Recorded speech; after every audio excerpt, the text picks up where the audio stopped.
the kids from 8 to 15, they are really sharp these days. And while as a brand we have to communicate with them, we have to communicate what as a brand we are doing for the society.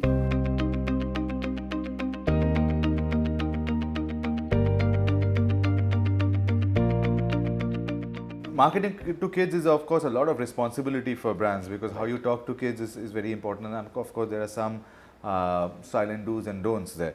There's also this marketing to and for kids, which is slightly different, right? Because when you talk about marketing for kids, you're really speaking to the parents. Right.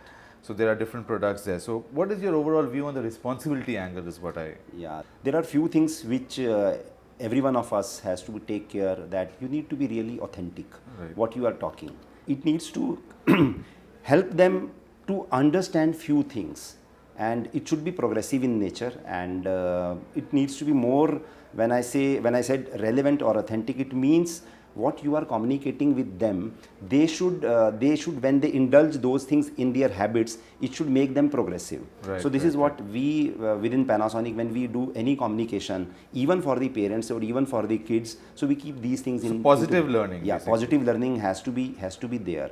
And second, the most important aspect, while we have to do this, it has to create some long-term subconsciousness effort for them. For example, of course, when I say kids between age group of 3 to 8, of course, they might not understand these things, but the kids from 8 to 15, they are really sharp these days.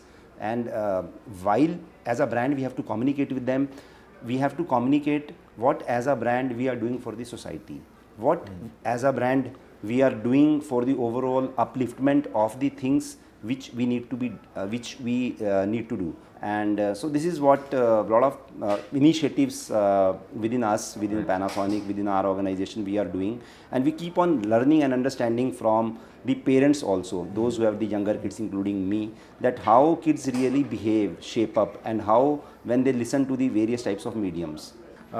Tell us a bit about the adoption and the use cases for the Arbo personal assistant that you launched. It's been a while. Yeah. What are the use cases? How are people sort of using it? Are there surprises that you're getting?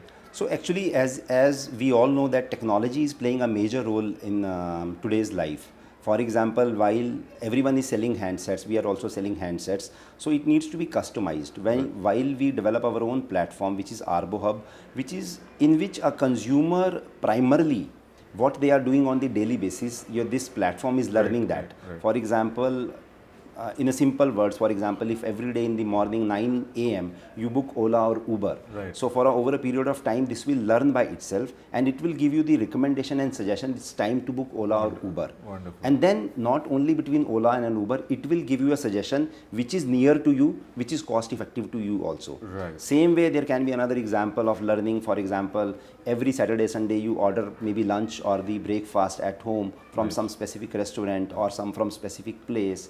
And then it keeps on learning and giving you that suggestions that nearby these options are available. Will it also order for you? It will not order for you. You have to. But we are working on this phase 2 also, where there are the minimum steps, because any consumer these days will use or do anything where the steps are minimum. How has e-commerce been working for Panasonic as a sales sort of funnel, and what is the split versus offline? How are you using it?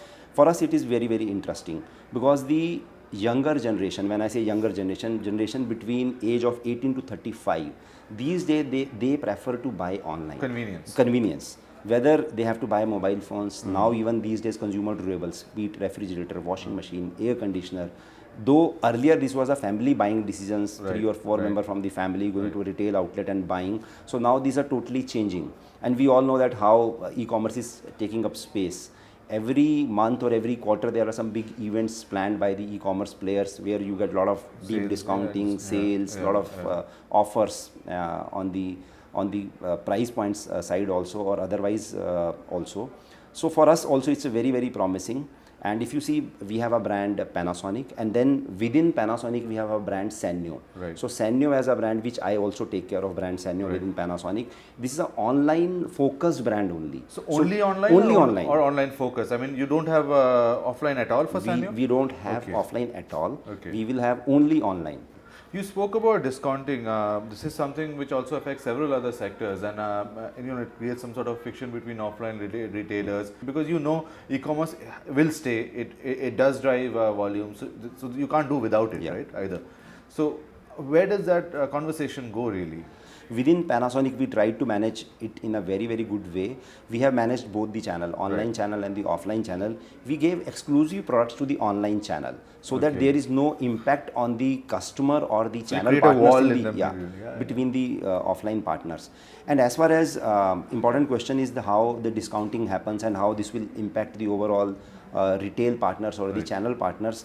Government of India in the month of February this year also proposed a policy. After that, there is a controlled deep discounting which is happening, and moreover, everybody is learning. Everyone is learning that how to differentiate between them and how to survive or sell in both the segment, which is online and offline. So the last question really, tell us a bit about Pankaj Rana outside of the workplace. This is sort of going from a very serious point, we're going to a non-serious. So So I love to travel, and I am a passionate cricketer, and I love to play cricket at least either of Saturday or Sunday.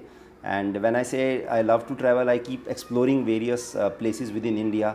Our India is so big that you can't even explore various parts of different India. Like I am majorly from North India, assumingly you are from the East India. So there are very various places to explore, and beyond work, I think these two things occupied me.